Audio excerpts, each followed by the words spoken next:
Nandito ako para tiyakin na yung aming ginagawa na fuel subsidy ay maayos kasi mag-start tayo today.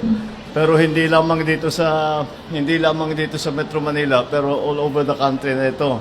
So, making sure na yung sistema ay maging maayos. So we are now providing 10,000 subsidy for each bus unit. Tapos yung method of payment, lahat ng klaseng method of payment pwede. We can do it via digital payment o mga GCash. You can go to the ATM. May mga card naman na may hawak naman, may card naman yung mga driver natin, at saka lahat ng operator nag-issue ng card. Pwedeng gamitin yun. Meron pa ring iilan na talagang gusto nila, ayaw nilang gawing digital. Kaya meron pa, pwedeng mag-issue ng cheque. At kung talagang kahit cash, pwede pa rin. Pero siguro, mas maginhawa, it's easier, it's more practical.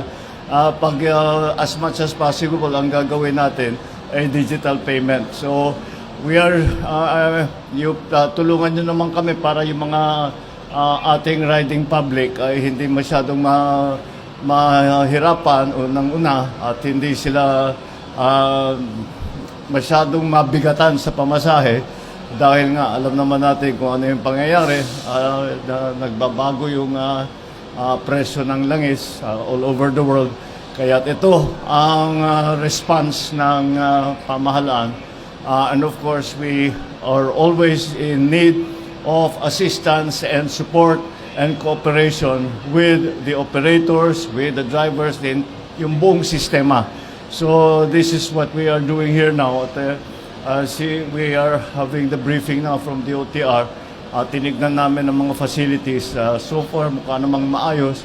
So let's just keep the system going. Tignan natin how it works. Kung merong maging problema o kung merong sa palagay ninyo maging mas magandang sistema or to make it easier, make it faster, make it more convenient for you, for the riding public, sabihan nyo kami. And kung palagay namin, kaya namin gawin para pagandahin pa ang sistema, please tell us. Dahil ang gusto natin is as convenient as possible, as easy as possible, at as quick, yung mabilis as possible. Dahil araw-araw nagbabago, kaya kailangan makapag-respond din kami.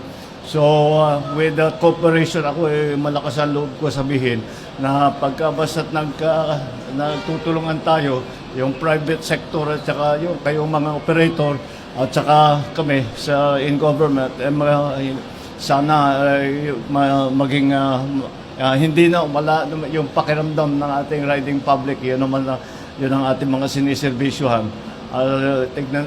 Matiyak natin na maging maayos ang kanilang pagbiyahe. So, thank you all for being part of the solution at patuloy natin gagawin ito hanggat kailangan.